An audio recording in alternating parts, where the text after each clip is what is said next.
होते हैं ना, कोई बात भी अगर प्रश्न ना भी हो, अपना भाव कोई रखना चाहे, प्रश्न तो होता ही नहीं जब श्रृंगार में हम आ गए। चितवन हक अंग तो मुतलक मारत, पर भूषण लगे जो भाल, चितवन युगल किशोर की देत कदम नूर जमाल। अब ये धनी आप अपनी मेहर करके, अपनी कृपा करके हम रूहों को यहाँ पर चितवन की ओर भी प्रेरित करते हैं, और धनी अपनी शोभा और श्रृंगार हमको यहाँ बैठे हुए आनंद दे रहे हैं और दिखा रहे हैं अपना स्वरूप। मुख बीड़ी आरोग्य पान की, लाल शोभे अधुर तंबोल, ए रूह दृष्टि जब देखिए पट हृदय देत सबको। मुख बीड़ी, सुंदर सा जी देखिए, कहा तो धनी पूरा श्रृंगार का वर्णन कर रहे हैं, लेकिन इंद्रावती जी वर्णन कर रही हैं, और कहाँ पर इंद्रावती जी आ गई है मुख बीड़ी। अभी तो ना खाने के कोई बात हो रही है, लेकिन क्या है कि श्रृंगार में धनी के होठों की जो लालिमा है, क्योंकि वो चली गई है धनी के होठों में, तो वो लालिमा भी कोई उन्होंने नकली नहीं लगाई हुई है कि ऊपर से कोई लगाई हुई है। वो देखते देखते धनी के मुख की ओर चली गई और होठों की ओर। तो क्या कह रहे हैं कि जब धनी ने मुख में ये बीड़ी आरोगी या पान का तंबुल मुंह में लिया है, तो क्या कह रहे हैं कि तब वो जो पान से मुख लाल हो गया है, तो उनके जो जो ये अधुर हैं, वो भी लाल रंग की खूबसूरती लिए हुए हैं। ए रूह दृष्टि जब देखी, और ये रूह की दृष्टि से जब रूह देखती है, अपनी आत्म की दृष्टि से देखती है, पट हृदय देत सब खोल। धनी की उस शोभा में रूह खो जाती है, और हृदय में जितने भी पर्दे हैं सब एक एक करके खुलते चले जाते हैं, और होठों की शोभा भी धनी की अपने दिल में रूह महसूस करती है। कहूँ केते भूषण कंठ के, तेज तेज में तेज, आसमान जिमी के बीच में हो गई रोशन रेजा रेज। अब कहते हैं जो कंठ में गले में धनी ने भूषण पहन रखे हैं, उनका भी तेज क्या वर्णन करूं कि ऐसा लगता है कि आसमान और जिमी के बीच में हो गई रोशन रेजा रेज। यहाँ से लेकर वहां तक उनकी रोशनी आपस में टकरा रही है, और एक नया ही जंग पैदा कर रही है, और रोशनाई ही रोशनाई हो रही है। हार कई जवेरन के, कहूँ केते तिनके रंग, कई लहरे माहे उठत, ये तो अर्श अजीम के नंग। हार भी कई जवेरों के हैं, एक जवेर का धनी ने नहीं पहन रखा, और उनके भी रंग कह रहे हैं कितने रंग है, एक एक करके अभी आगे बताते चले जाएंगे। कई लहरें माहे उठत, उन हारों में भी कई तरह की लहरें उठ रही हैं। और लहरें भी वो क्यों उठ रही हैं? क्योंकि वो सारे चेतन है, स्वयं धनी का स्वरूप है। धनी का स्वरूप होने से वो भी धनी को ही रिझा रहे हैं। ये तो अर्श अजीम के नंग, यहाँ के नंगों की भांति नहीं है कि सखत है कठोर है। वो वैसे ही कोमल है, वैसे ही नाजुक है, जैसा धनी का स्वरूप वर्णन हो रहा है। एक एक में नंग, एक एक नंग में कई रंग, और रंग रंग में तरंग अपार, तरंग तरंग किरने कई, हर किरने रंग न शुमार। अब एक एक नंग में क्या है? एक नंग मान लीजिए लाल रंग का है, तो वो लाल ही नहीं लिए हुआ, वो लाल के अलावा जितने और रंग है वो उसमें, उस एक नंग में अपने अनेक रंग है। और फिर वो रंगों में भी, रंग के ऊपर भी तरंग आ रही है। तरंग का क्या मतलब? लहर जब आती है, वो तरंग में भी और अनेक रंग अपने अपने आते हैं। यानी मूल हो गया नंग, नंग में से हो गए रंग, और रंग में से हो गई तरंग। तो इस तरह से एक एक रूह के अंदर से, जैसे अब इस बात को ऐसे परम धाम में घटाए, रूह हो गई, रूह से पुतलियां हो गई, पुतलियों से पशु पंखी हो गए, जानवर हो गए। तो क्या है, वो एक चीज से ही अनेक रंग निकल रहे हैं, और फिर उन रंगों से अनेक तरंगे निकल रही हैं, क्योंकि सारी चीज चेतन होने की वजह से हर चीज धनी को ही रिझा रही है। जामे चादर जुड़ रही, ढापत नहीं झलकार, गिनती जोत क्यों कर हुए नंग, तेज न रंग पार। सुंदर सा जी इसका वर्णन करते हुए मुझे पता कैसा महसूस हो रहा है कि जैसे इंद्रावती जी धनी का स्वरूप और शोभा निहारते निहारते ना, जैसे बड़ी जल्दी में कि हाय धनी की मेरे से ये शोभा भी कहीं छूट ना जाए वर्णन करने में। तो कहाँ तो अभी श्रृंगार का गले में आ रहे थे, कंठों कंठ में धनी ने हार पहने हुए, उसी समय उनकी नजर कहाँ चली गई? धनी ने जो क्या पहनी हुई है? चादर। पीछे ओढ़ी हुई है, जामे चादर जुड़ रही। अब चादर पर नजर चली गई। तो मतलब कितनी उत्कंठा, कितनी उल्लास है उनके अंदर धनी का स्वरूप वर्णन करने का। और जिधर घूमती है, जिधर उनकी दृष्टि चली जाती है, बस उस अंग में ही वो वर्णन, वहां अधूरा छोड़ के फिर दूसरे अंग में चले जाते हैं। तो ये चीज इसमें दिख रही है कि जामे चादर जुड़ रही, ढापत नहीं जलकर। अब जामे के ऊपर धनी ने क्या चादर पहन रखी है, गिनती जोत कर क्यों होए नंग तेज न रंग पार। उसमें भी वो बड़ी सुंदरता से नक्शकारी नंग जड़े हुए हैं, और चारों तरफ उसमें भी रोशनाई झलक रही है। ये रंग जोत किन विद कहूँ, जो लो देखो अर्श सहूर। शोभा रंग सलूकी सुख, देखो रूह की आंखों जहूर। भूषण हक श्रवण के, और हक कंठ कई हार, सोई कंठ श्रवण रू के साज खड़े सिंगार। अब जो धनी ने श्रवण पहन रखे, श्रवण सॉरी, कानों में जो भूषण पहन रखे हैं और गले में कई हार पहन रखे हैं, जैसे जैसे रूह धनी को श्रृंगार कराती चली जा रही है। श्रृंगार क्या कराती चली जा रही है, वो तो धनी के अंगों की ही शोभा है। और तो और श्रृंगार में भी आता है, एक पल में धनी करोड़ श्रृंगार बदल लेते हैं, कई कोट श्रृंगार बदलत। तो अभी तो रूह देखना प्रारंभ भी कर रही है, लेकिन राजीव इंद्रावती जी क्या करिए, जैसे जैसे धनी को वो श्रृंगार रूह करा रही है, वैसा वैसा ऐसा लगता है जैसे धनी को जामा पहनाया तो मैंने भी अंगों में वस्त्र पहन लिए। जैसे धनी को श्रृंगार कराया तो रूह स्वयं भी श्रृंगार कराती चली जा रही है। ये हम तीसरी भौम की जब वर्णन में पढ़ते हैं कि धनी को श्रृंगार कराते हैं, तो रूहें भी श्रृंगार एक दूसरे को रूहें कराती चली जाती है। तो वही बात यहाँ पर आई है, रूह के साज खड़े श्रृंगार, रूह के अपने भी अंगों पे श्रृंगार खड़ा होता चला जाता। शोभा युगल किशोर की दो होत बराबर, जो हृदय सो बाहर, दो खड़े होत सरभर। शोभा युगल किशोर की, अब धामधनी राज्जी श्यामा जी की जो शोभा रूह के अंदर खड़ी हो रही है, दो होत बराबर, दोनों साथ साथ खड़े होते चले जा रही है। तो रूह भी तो कोई जुदा थोड़े है, श्यामा जी के अंग रूह जान, रूहें भी तो श्यामा जी के ही अंग है। जैसी शोभा श्यामा जी की, तिनविद रूह की जान। तो रूह की भी शोभा और श्रृंगार बिल्कुल वैसा का वैसा ही खड़ा होता चला, जो हृदय सुबह है। जैसा हृदय में होता है वैसा ही बाहर। देखिए कैसे परम धाम में भी जैसा हृदय में रूह ने धनी को श्रृंगार कराया हुआ है और रूह ने वैसा किया हुआ है, वैसा ही संसार में भी अब धनी वो देख रही है, किया तो हुआ ही है धनी ने। अब लेकिन बाहर का क्या मतलब, अब रूह को यहाँ आकर भी, यहाँ आत्म की दृष्टि से भी रूह ने अनुभव करना शुरू कर दिया है। दो खड़े होत सरबर, अब जैसे वहां मूल परम धाम में पर आत्म के अंदर रूह के आत्म का श्रृंगार तैयार हो रहा है, वैसे ही यहाँ आत्म भी अपना श्रृंगार पूरा पूरा जीव के अंदर आत्म को श्रृंगार करा रही है। बाजूबंद और पहुंचियां, बाजूबंद और पहुंचियां, पहुंचे पे कड़े जवेर कंचन, और कड़े भी पहने हुए हैं, सोने के बने हुए हैं सारी चीजें। नंग रंग नाम केते कहूँ, कहीं जाए न जरा रोशन।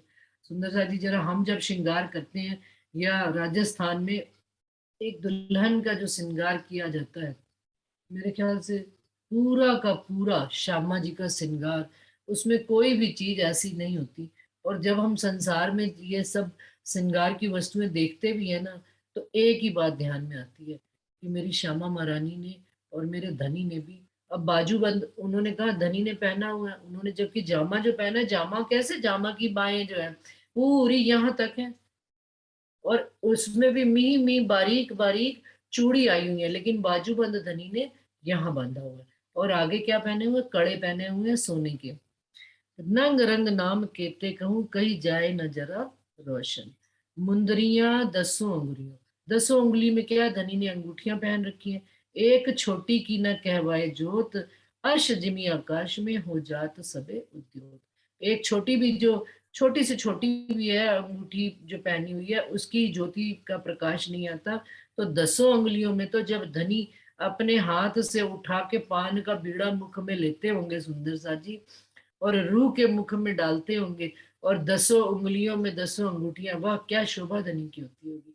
और फिर नरमाई, नाजुकी, कोमलता, और जो लालगी सलूकी धनी के हाथ की, उसका तो वर्णन हो ही नहीं सकता। कहते हैं, हक के भूषण की क्यों कहूँ, रंग नंग जोत सलूक, आत्म उठ खड़ी तब हो वही, पहले जीव होए भूख भूख। क्या? हक के वही बात आ रही है जो बिल्कुल प्रारंभ में बात कही थी, कि पहले जीव होए भूख। भूख भूख का क्या मतलब है? कोई मर जाना थोड़े होता है, लेकिन जीव के अंतस्करण में बिल्कुल संसार से, जिनका टूटा अंतस्करण संसार से बिल्कुल टूट कर खत्म हो गए।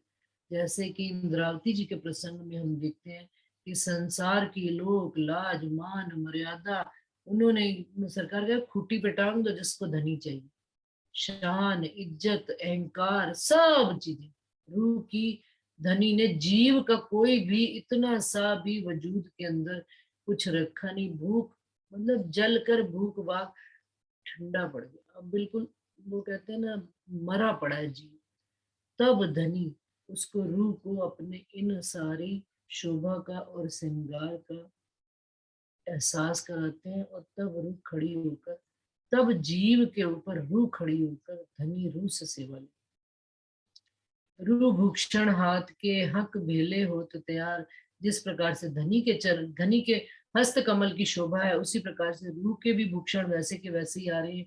ये शोभा युगल किशोर की, जुबा कह न सके सुमार। अब रूह स्वयं को धनी के साथ अपना खड़ा हुआ अपने स्वरूप को देखती चली जा रही है। चारों जोड़े चरण भूषण रंग, चारों में उठे हजार, ए वर्णन जुबा तो करे जो कछु हुए निर्वाण। क्या? धनी के जो चरण में क्या पहने हुए? चार भूषण पहने हुए। कौन कौन से? झांझरी घुंघरी कांबी और कड़ला। सबसे पहले जहां मोरी आती है वहां पर धनी ने झांझरी पहन रखी, फिर ऊपर से पहन रखी कांबी, झांझरी घुंघरी, फिर घुंघरी, और फिर कांबी और कड़ला। कड़ला का क्या मतलब? कड़े की तरह से। राजस्थान में यदि हम देखें तो चांदी का एक गोल कड़ा आता है भारी, वो क्या करता है कि जब वो रजी ने ऊपर पहन लिया, तो वो तीनों चीजों को टाइट करके, कि अब वो चारों चीजें फिट होके बैठ गई, अब वो हिल नहीं सकती, एक के ऊपर दूसरा जा नहीं सकता। तो चारों की शोभा, धनी क्या बता रहे हैं, चारों आभूषणों की शोभा अपने आप में न्यारी है, परंतु जब चारों मिलकर धनी जब चरण उठाते हैं और चारों अपनी अपनी शोभा लेकर और धनी के अंगों में लग कर अपनी अपनी, घुंघरी की अपनी आवाज होती है, झांझरी की अपनी आवाज होती है, और जो कड़ा है वो उनको सबको फिट रखता है। तो चारों जोड़े चरण भूषण रंग, चारों में उठे हजार, ए वर्णन जुबा तो करे जो कछु होए निर्वाण। वर्णन भी धनी करवा देते हैं, उनके हुक्म से मेहर से होता चला जा रहा है सुंदर सा। वस्त्र भूषण हक के आए हृदय जो कर, तो शोभा सहित आत्मा उठ खड़ी हुई बराबर। धनी के वस्त्र और भूषण जिस बारीकी से रूह ने देखना शुरू कर दिया, तो रूह निश्चित रूप से रूह की अपनी आत्मा की भी शोभा साथ साथ खड़ी होनी प्रारंभ हो जाती है। सुपने सूरत पूरण, रूह हृदय आई सुबह। सुंदर सा जी, आज के बाद कोई सुंदर साथ ये न कहे कि परम धाम का स्वरूप नहीं आता, ये चौपाई बिल्कुल स्पष्ट कर रही है। सुपने सूरत पूरण, ये हमारी अपनी काहिली होती है कि हम धनी की याद में बैठते नहीं, उनका विरह लेकर बैठते नहीं। अगर विरह में धनी के बैठ जाए तो सुपने सूरत पूरण, इस सपने में धनी का पूर्ण स्वरूप रूह हृदय आई सुभान, रूह के हृदय में धनी का पूर्ण स्वरूप खड़ा हो जाता है। तब निज सूरत रूह, क्योंकि हम धनी के अंग हैं, तो धनी का स्वरूप खड़ा होता जाएगा। तो रूह की निज सूरत, निज स्वरूप पर आत्म का स्वरूप भी उठ बैठी परवान। वहां पर अपनी परात्म में रूह अपनी इस आत्म को देख लेगी। जब पूर्ण स्वरूप हक का आए बैठा माही दिल, तब सोई अंग आत्म के उठ खड़े सब मिल। सुंदर सा जी, बिल्कुल स्पष्ट बात है कि रज्जी महाराज का पूर्ण स्वरूप नख से शिख तक की शोभा, एक एक अंग का वर्णन, एक एक भूषण का वर्णन, उनकी शोभा श्रृंगार रूह के दिल में जैसे जैसे खड़ा होता चला जाता है, वैसे वैसे आत्म के अपने अंग भी सारे मिलकर खड़े होते चले जाते हैं। कहाँ पर? उस पर आत्म के अंदर में, जो पर आत्म बैठी धनी के नजर से इस खेल को देख रही है। परंतु अभी आगे और बात आ रही है कि पर आत्म नहीं उठेगी, पर आत्म तो मिलकर ही धनी सबको उठाएंगे, लेकिन उसका अनुभव रूह यहाँ करती चली जाती है। वस्त्र भूषण सब अंगों, कंठ श्रवण हाथ पाए, नख सिख सिंगार साज के बैठे अर्श दिल में आए। अब क्या इस अर्श दिल में, जो धनी ने जिसको अपना अर्श बनाया है ठिकाना, चाहे आत्म हो चाहे परात्म हो, सुंदर सा जी धनी ने तो अर्श हमारे दिल को ही बनाया। और धनी अर्श दिल में कैसे आकर बैठे? पूर्ण श्रृंगार साज कर बैठे, पूर्ण वस्त्र भूषण, सारे अंगों में उन्होंने पूर्ण श्रृंगार साजा हुआ है।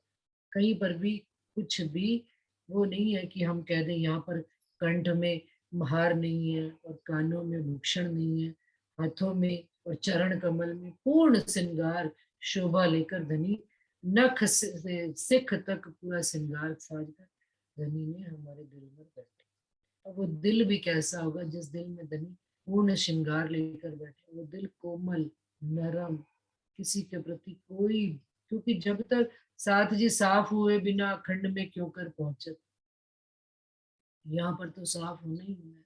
और धनी ने भी हमारे इस दिल में अर्श किया है, तो हमें अपने दिल में अब सोचना चाहिए कि जिस दिल में धनी आकर बैठे हैं, वो दिल क्या देखे, क्या सोचे और क्या विचार करे। सिर्फ धनी की शोभा को ही सोचना, देखना और विचार करना चाहिए।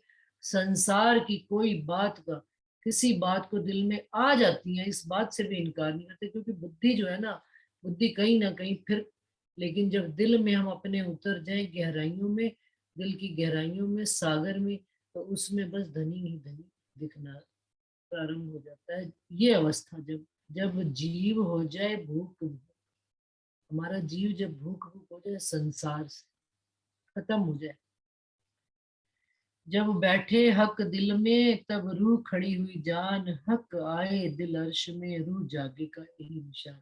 अब क्या किसी से पूछना कि मेरी आत्म जगी है ये?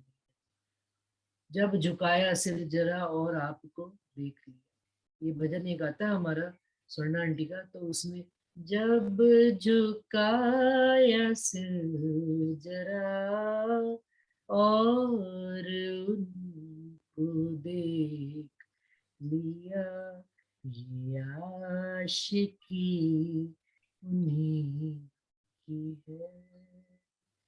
पहली लाइन है जो दूर क्या दूर क्या नजदीक क्या, कहने की ये बात है, मेरे पिया से तो तो मेरा मेरा हमेशा हमेशगी का साथ है।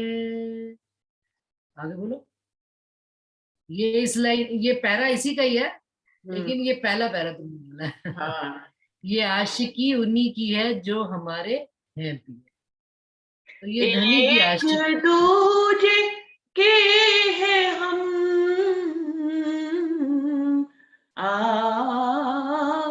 एक दूजे के हैं हम, मेरे पिया की ये रस्म, ये आशिकी उन्हीं की है जो हमारे हैं पिया, हमको इश्क करे लंबिया, ये आशिकी उन्हीं की है।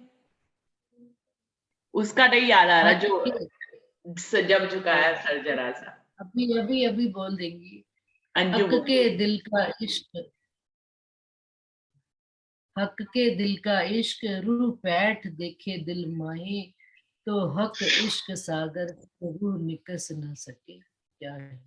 तो हक के दिल का इश्क कैसे देखना है? रूह को धनी के दिल के अंदर बैठकर उस सागर की गहराइयों में उतरकर धनी के उस इश्क को महसूस करना है। और जब धनी के उस इश्क को रूह महसूस करना शुरू कर देगी, तो रूह निकस न सके क्या है।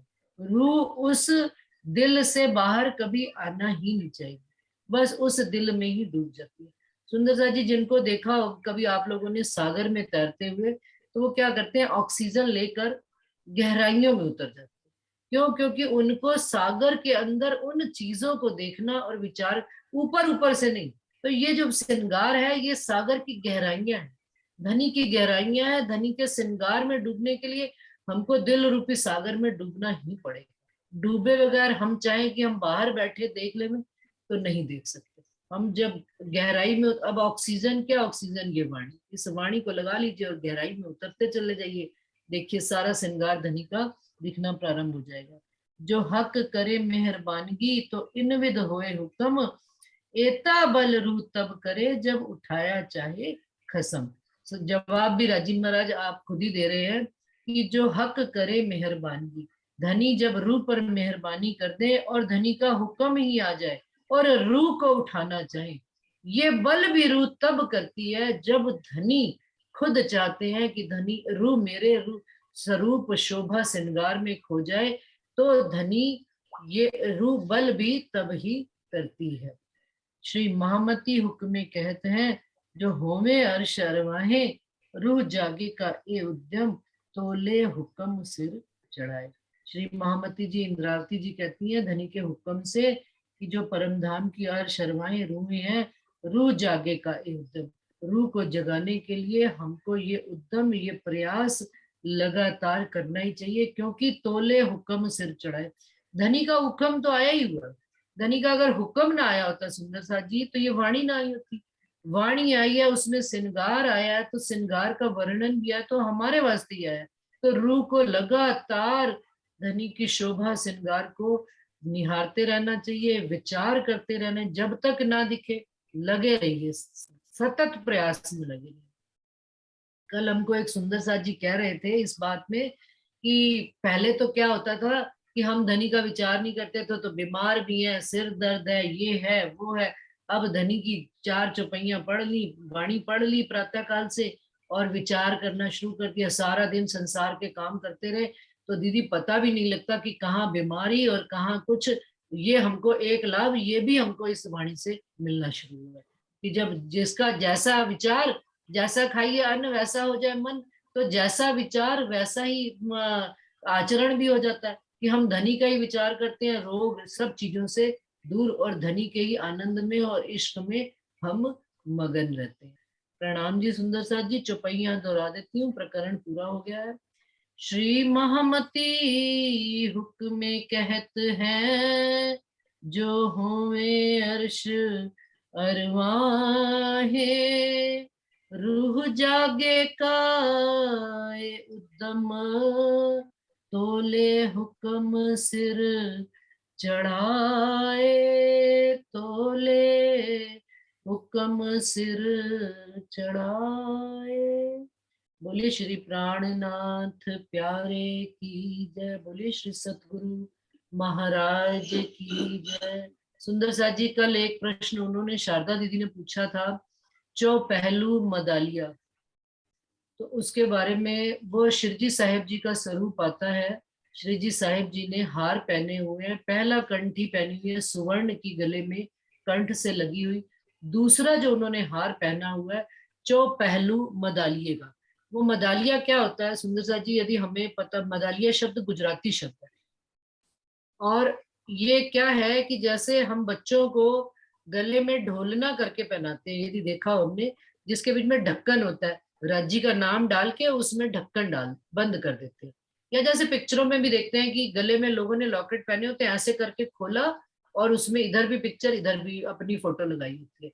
उसी तरह से चार पहलू वाला, यानी चौरस, चौरस टिकिया टाइप का शिव जी ने वो हार पहना हुआ है, और जो बीच में वो चौपहलू आता है वो किसका है, माणिक का है। बीच वाला चौपहलू माणिक का है, और उसके नीचे मोती लटक रहा है, तो वो हार चौपहलू मदालिया उस तरह से है कि वो शारदा जी अगर है तो ठीक है, अगर इसके अलावा भी कोई और बात पूछनी हो तो पूछ सकते हैं, बाकी मैंने इसमें वो बता दिया। मदालिया क्या, चौरस, फिर उसके बाद पानड़ी का हार शिव जी ने पहना हुआ।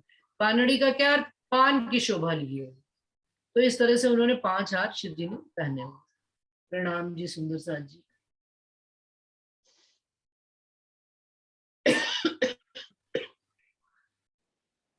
मांदलिये बोलते हैं दीदी गुजराती में। हाँ मादलिया ना। हाँ मांदलिये बोलते हैं ना गुजराती में, हाँ, चोरस आता है जो गले में डालते हैं। हाँ गुजराती में मादिल्या ही बोलते हैं। जी। और यहाँ पर जो भी होता है तो उसमें अंदर खुला रहता है तो उसमें कुछ मंत्र मंत्र डाल के फिर दोनों ओर से हाँ ढक्कन हाँ लगा देते हैं। हाँ उसको मादलिया कहते हैं। वीनू, अब दीदी आप अभी जो अपनी। लाइन गाई थी हाँ रुचि जी। दीदी, जी। आपने अभी लाइन गाई थी, ये दोबारा गाइए ना। अभी अभी आप गा रहे थे।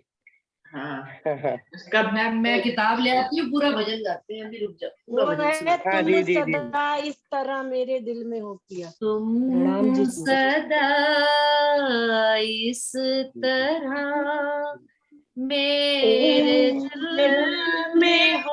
हो पिया, जब जब झुकाया सर जरा सा और तुमको देख लिया, तुम सदा इस तरह मेरे दिल में हो पिया, जब झुकाया सर जरा सा और तुमको देख लिया, कौन समझेगा यहाँ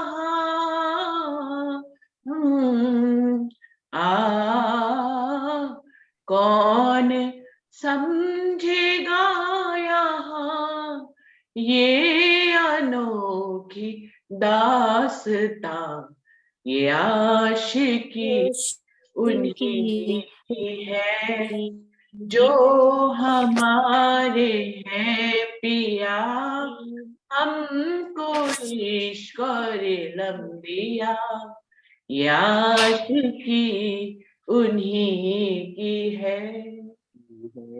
चार नहीं है, चार है। आपके दिल में पिया इश्क है गगन गगन, ये वो सागर है पिया जिसकी है तरंगे हम, आप में मिल जाए हम।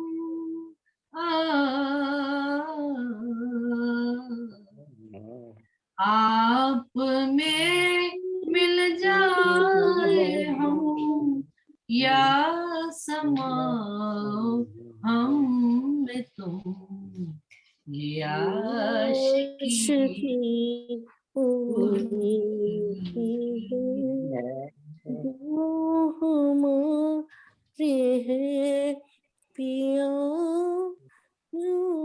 हमारे है पिया। कोई लम्बिया आशिकी उन्हीं की है। प्रणाम जी सुंदर साथ जी। बहुत बढ़िया दीदी। हरीश भैया जी, अब आप कुछ सुना दो। हरीश भैया आप सुना दो। हाँ कौन सी किताब में इंदु? दीदी लाल आप वाली में? हाँ जी, लाल वाली में 97 नंबर। सही बात है हरीश भाई जी, आप कुछ सुना दो। अरे नहीं दीदी, आप सुनाइए अंशु दीदी। आप सुनाओ सुनाओ, हम सुनने की, सुनाओ जल्दी से। नहीं नहीं, आप सुनाइए दीदी, आप सुनाइए। हम तो रोज बोलती हूँ ना, आप सुनाओ, इसमें क्या हो गया, एक ही बात है, बोलो आप, हम साथ साथ बोलेंगे, बोलो। फटाफट बोल दे, टाइम निकल जाता है। हाँ, फटाफट बोल। मेरा नाम रूहुल्ला, आशिक मेरा नाम, आशिक मेरा नाम रूहुल्ला, आशिक मेरा नाम, ईसक मेरा रूहन सो, ईसक मेरा रूहन सो, मेरा उम्मत में आरा, आशिक मेरा नाम रूहल्ला, आशिक मेरा नाम।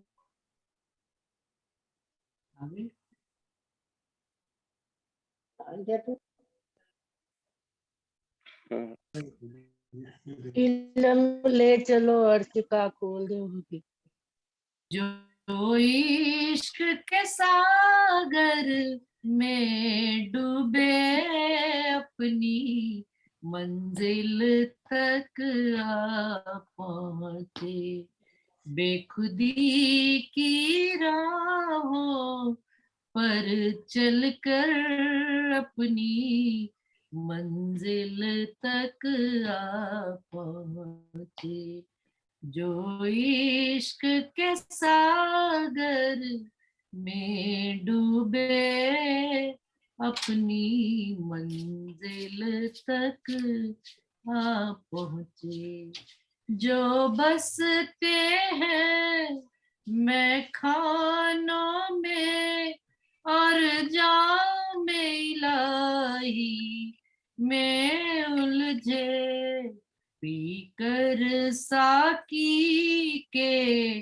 हाथों से अपनी मंजिल तक आ पहुंचे, पीकर साकी के हाथों से अपनी मंजिल तक आ पहुंचे, जो आशिक है बिन ख्वाहिश के प्रीतम की इबादत करते हैं, जो प्रीतम है बिन याद किए आशिक के दिल तक आ पहुंचे, जो प्रीतम है बिन याद किए आशिक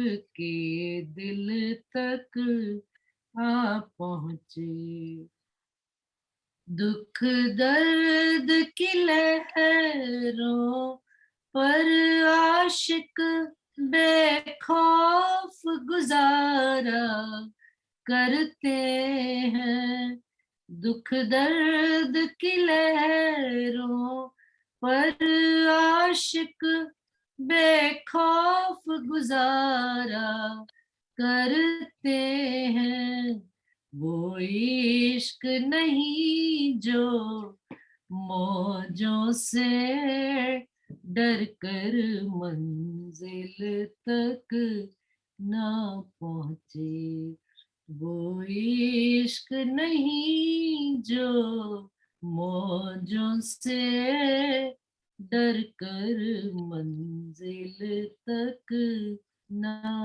पहुंचे, जो इश्क के सागर में डूबे अपनी मंजिल तक आ पहुंचे। प्रणाम जी सुंदर साथ जी, प्रणाम जी, प्रणाम जी सब सुंदर साथ के चले। प्रणाम, बहुत मधुर आवाज है।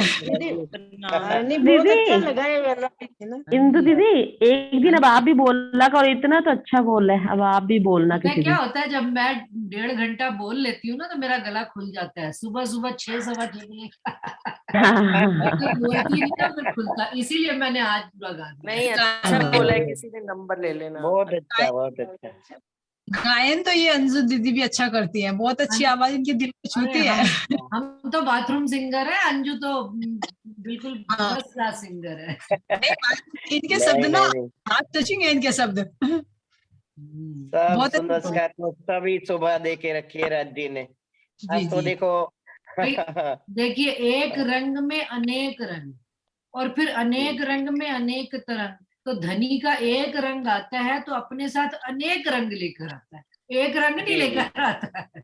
तो वो अनेक रंग क्या है कि धनी की तरफ पूरी तरह रूप कहती है कि मैं चारों तरफ से धनी को रिझा लूं, गा भी लूं, नाच भी लूं, वाणी भी सुना लूं, सब कुछ कर लूं। जी जी तो वो तरंगे धनी की जो है ना आती रहती है, एक रंग में आती रहती है। हाँ।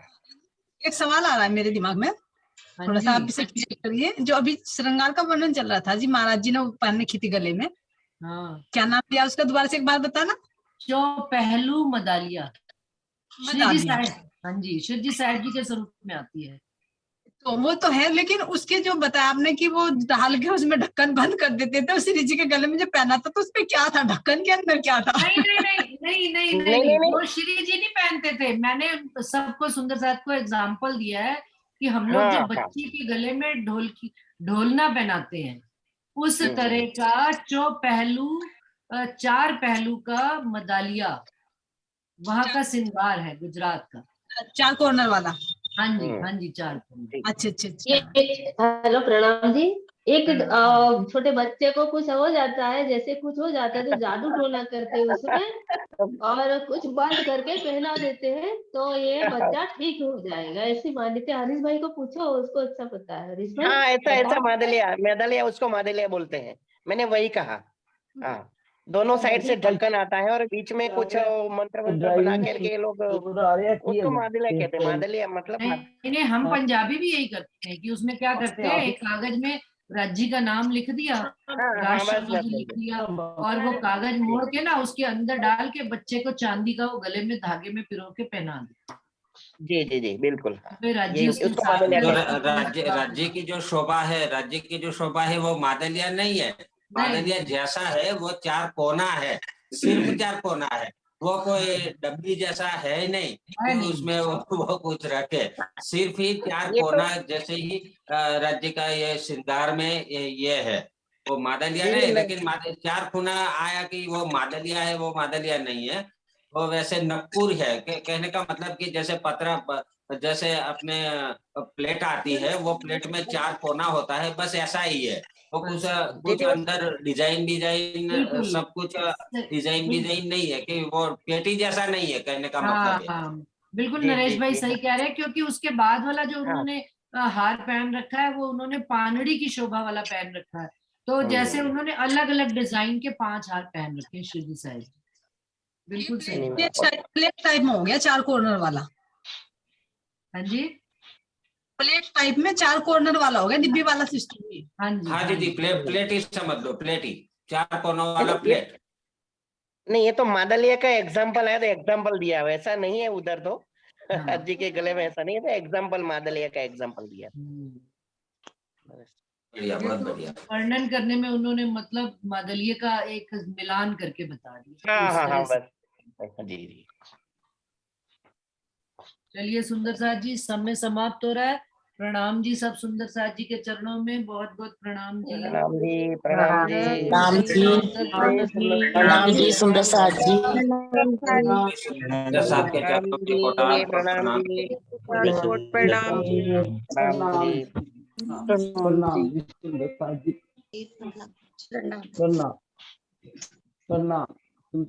प्रणाम जी। प्रणाम जी।